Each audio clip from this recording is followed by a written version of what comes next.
Well, the price of maize, as we take you to Bono East, has increased astronomically across the Techiman Central Market over the past few months. Now, a bag of maize, which was sold at 160 Ghana cedis in July 2020, is now being sold at 375 Ghana cedis. That's more than double.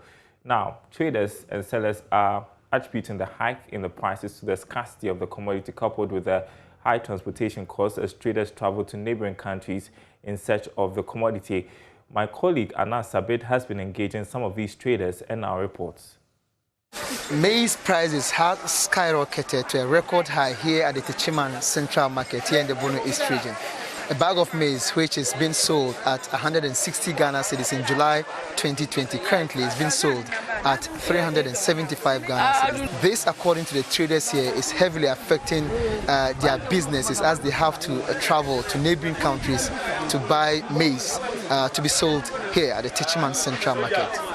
Secretary to the Techiman Maize Sellers Association, Nana Obri Yeboah, says the hike in prices is being fueled by two factors: the lack of rains and the switch to cashew plantation by farmers in the area.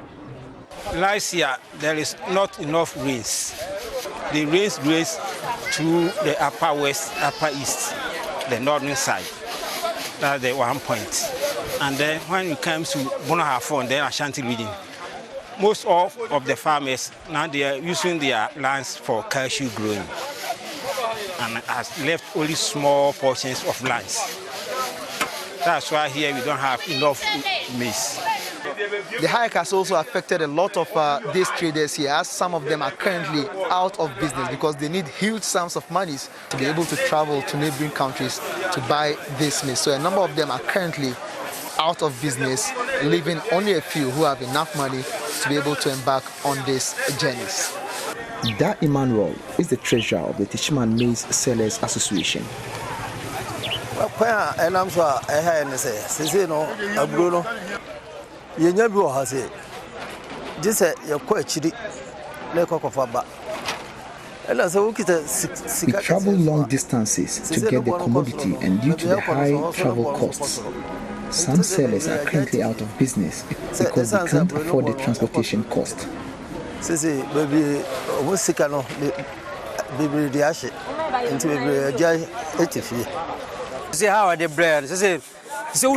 Now, if you don't have enough money, you can't travel to long distances to buy, and as a result, a lot of us are out of business.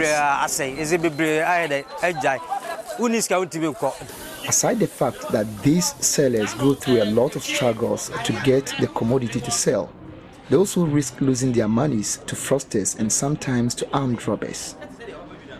Nana Manyakun shares what they go through with JoyNews.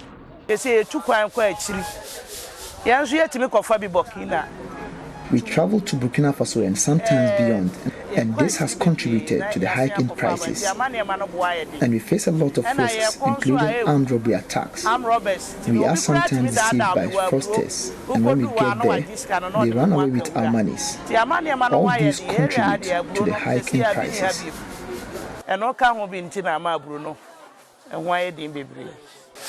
They therefore call on government as well as stakeholders in the maize industry to come to their aid, but at least supporting them with loans which will keep them in business going forward.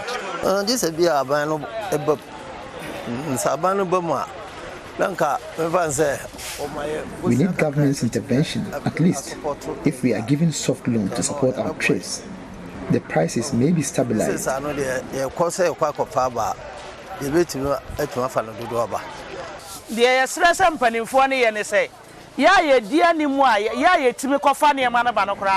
What we need right now is a little support from authorities. We struggle a lot in search of loans. Though we have all the business documents, we still don't get any support, not even much. If we get some support, things may not turn out this way.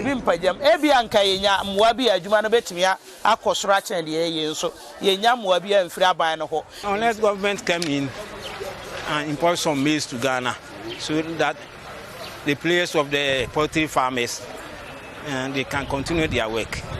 If they all stop their work, then we are in trouble.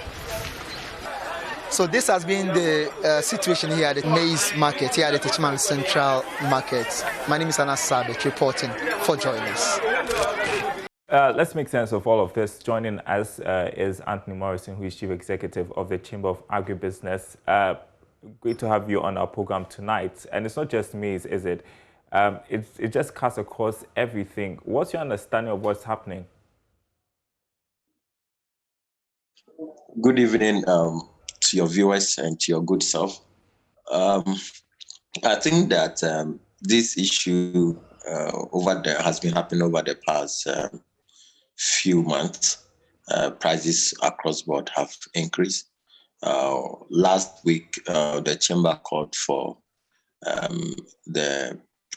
us to look at the price, food price index buildup, for us to actually put into proper context with a pandemic situation, what indicators contribute towards food prices.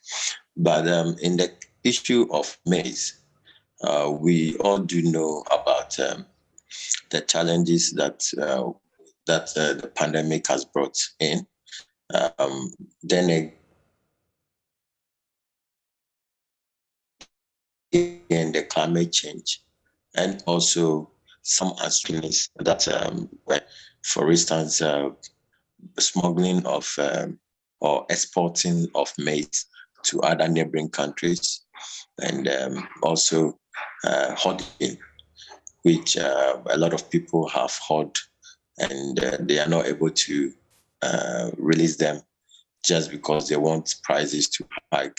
So, or they've hiked prices so that they can make markets. That also notwithstanding the drought, which would have brought in early maize, affected the maize and the grain output. So these are the current issues on the ground, coupled with the issues with access to fertilizer and good quality seeds that were not readily available during the early part of the planting season. Okay.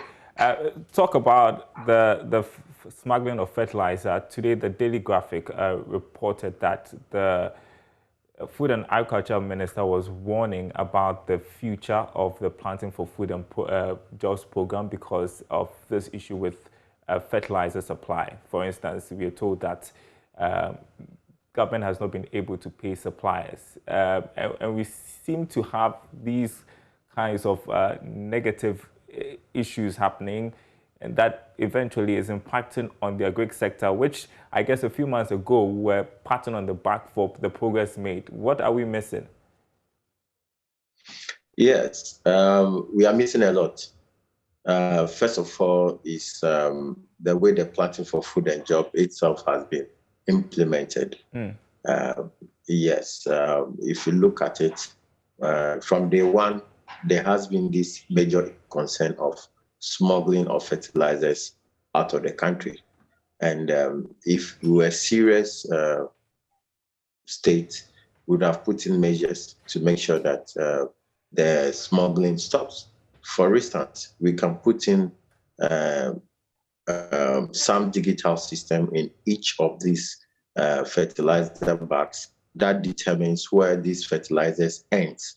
And at the end of the day, you have to bring this coin back to be able to procure another fertilizer the subsequent season.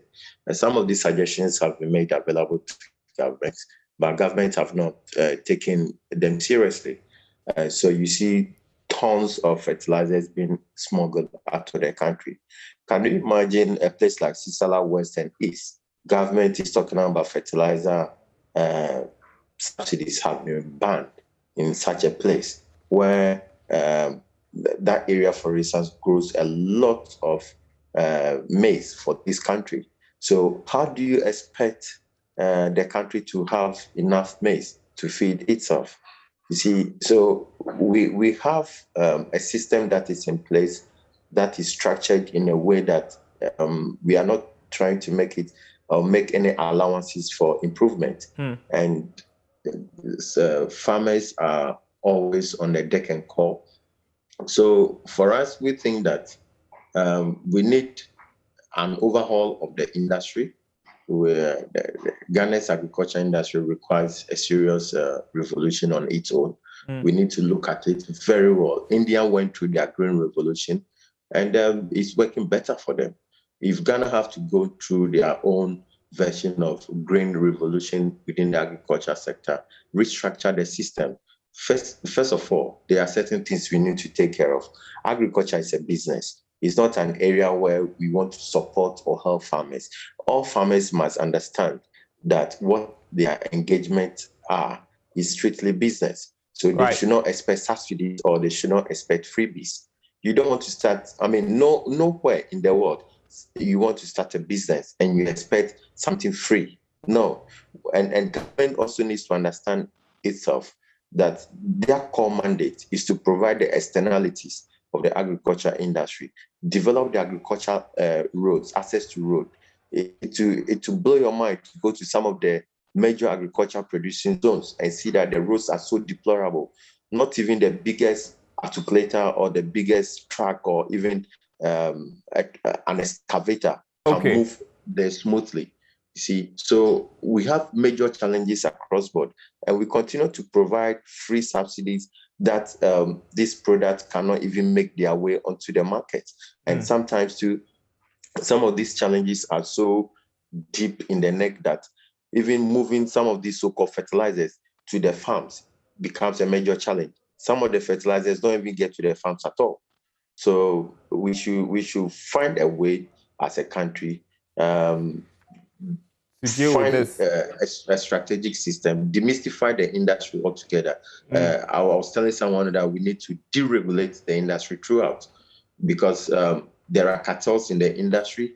Aggregators have bring on board their issues. The hot fertilizer importers have their challenges, and many other things. We need to deregulate the industry completely and make sure that we are able to bring in enough people into the industry that can streamline a number of activities that have to be done.